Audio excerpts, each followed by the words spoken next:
Hello ಸ್ನೇಹಿತರೆ, ಈಕೆಗೆ ಯಜಮಾನರು ಸಮಯ ಕೊಡ್ತಾ ಇಲ್ಲ. ಅದಕ್ಕೆ ಪ್ರೊಫೈಲ್ ಶೇರ್ ಮಾಡಿಕೊಂಡಿದ್ದಾರೆ ಸ್ನೇಹಿತರೆ. ಒಳ್ಳೆ ಅವಕಾಶವಿದೆ, ದಯವಿಟ್ಟು ಕಂಪ್ಲೀಟ್ ಆಗಿ ನೋಡಿ. ಹೆಸರು ಕೀರ್ತಿ ಅಂತ, ವಯ 38 ನಡೀತಾ ಇದೆ. ಈಕೆಯ ಗಂಡ ಇಂಜಿನಿಯರ್ ಕೆಲಸ ಮಾಡೋದಾಗಿ ಮಾಹಿತಿ ಕೊಟ್ಟಿದ್ದಾರೆ.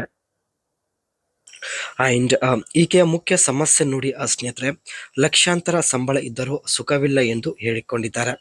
ಕಾರಣ ಯಜಮಾನರು ಸಮಯ ಕೊಡುವುದಿಲ್ಲ. ಪ್ರಸ್ತುತ ಸ್ನೇಹಿತರೆ, ಕೀರ್ತಿ ಅವರು AI ಇಂಜಿನಿಯರ್ ಆಗಿ ಕೂಡ ಕೆಲಸ ಮಾಡ್ತಾ ಇದ್ದಾರೆ. ಅಂಡ್ ಈಕೆ ಹತ್ತಿರ ಸ್ನೇಹಿತರೆ ಆಡಿ ಒಂದು ಕಾರ್ ಕೂಡ ಇರುತ್ತೆ. ನೀವು 30 ನಿಮಿಷ ಮಾಡಲು ರೆಡಿ ಇದ್ರೆ ಈಕೆ ಸ್ನೇಹಿತರೆ ಖುದ್ದಾಗಿ ಭೇಟಿ ಆಗುತ್ತಾಳೆ. ಹಣದ ಸಮಸ್ಯೆ ಇಲ್ಲ, ತಿಂಗಳಿಗೆ ಲಕ್ಷಾಂತರ ಆದಾಯ ಇದೆ. ಒಂದು ಸಲ ಮಾಡಿದ್ರೆ 75,000 ರೂಪಾಯಿ ಕೊಡ್ತೀನಿ ಎಂದು ಹೇಳಿಕೊಂಡಿದ್ದಾರೆ.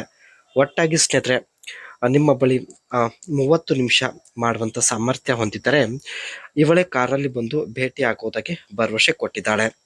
ಆ್ಯಂಡ್ ಮುಂದೆ ಬನ್ನಿ, ಇವಳು ಕೂಡ ಕೆಲಸ ಮಾಡುತ್ತಾಳೆ, ಲಕ್ಷಾಂತರ ಆದಾಯ ಇದೆ. ಆ್ಯಂಡ್ ಅದಕ್ಕೆ ಪ್ರತಿ ಸಲ ಬಂದು ಮಾಡಿದಾಗ 75,000 ರೂಪಾಯಿ ಕೊಡೋದಾಗಿ ಮಾಹಿತಿ ಕೊಟ್ಟಿದ್ದಾರೆ. ಬೇಕಾದರೆ ನಾನೇ ಆ ಕಾರಲ್ಲಿ ಬಂದು ಭೇಟಿಯಾಗುತ್ತೇನೆ. ಕೋಟ್ಯಾಂತರ ಆಸ್ತಿ ಇದೆ, ದಪ್ಪ ಗುಟ್ಟದ ಮಜಾ ಸಿಗುತ್ತಿಲ್ಲ ಎಂದು ಹೇಳಿಕೊಂಡಿದ್ದಾರೆ. ಕೋಟ್ಯಾಂತರ ಆಸ್ತಿ ಇರೋದ್ರಿಂದ ಹಣ ಖರ್ಚು ಮಾಡಿ ತನ್ನ ಬಯಕೆ ಈಡೇರಿಸಿಕೊಳ್ಳಲು ನಿರ್ಧರಿಸಿದ್ದಾರೆ. ಈಕೆ ಸ್ನೇಹಿತರೆ AI ಇಂಜಿನಿಯರ್ ಆಗಿ ಏನೆಲ್ಲ ಕೆಲಸ ಮಾಡುತ್ತಾಳೆ ಬನ್ನಿ ಚರ್ಚೆ ಮಾಡೋಣ.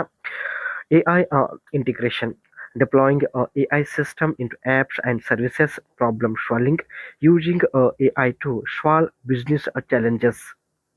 ಕೆಲವು ಅಪ್ಲಿಕೇಶನಲ್ಲಿ AI ಸಿಸ್ಟಮ್ ಅಡಾಪ್ಟ್ ಮಾಡುವುದು ಆ್ಯಂಡ್ ಒಟ್ಟಾಗಿ ಸ್ನೇಹಿತರೆ AI ಸಿಸ್ಟಮ್ ಡೆವಲಪ್ ಮಾಡುವಂಥ ಒಂದು ಕೆಲಸ ಇವರದಾಗಿರುತ್ತೆ. Research, experimenting with new algorithm and technology. ತನ್ನ ವೆಬ್ಸೈಟ್ ಹಾಗೂ ಅಪ್ಲಿಕೇಶನ್ಗಳಿಗೆ ಸ್ನೇಹಿತರೆ ಹೊಸ ಅಲ್ಗೋರಿದಮ್ ಸೆಟ್ ಮಾಡುವಂಥದ್ದು, ಇದು ಕೂಡ ಇವರ ಕೆಲಸ ಆಗಿರುತ್ತೆ. Collaboration, working with data scientist, software engineer and tech holders. ಇವರ ಜೊತೆ ಸ್ನೇಹಿತರೆ ತಾವು ಮೀಟಿಂಗ್ ಕೂಡ ನಡೆಸೋದಾಗಿ ಮಾಹಿತಿ ಕೊಟ್ಟಿದ್ದಾರೆ. ಇವೆಲ್ಲ ಸ್ನೇಹಿತರೆ ಇವರು AI ಇಂಜಿನಿಯರ್ ಆಗಿ ಮಾಡುವಂಥ ಒಂದು ಕೆಲಸ ಆಗಿರುತ್ತೆ. ಇಷ್ಟ ಆಗಿದ್ರೆ ಲೈಕ್ ಮಾಡಿ, ನಿಮ್ಮ ಅನಿಸಿಕೆ ತಿಳಿಸಿ. ಮತ್ತೆ ಒಂದು ಹೊಸ ಒಳ್ಳೆ ಪ್ರೊಫೈಲ್ ಒಂದಿಗೆ ಭೇಟಿಯಾಗೋಣ.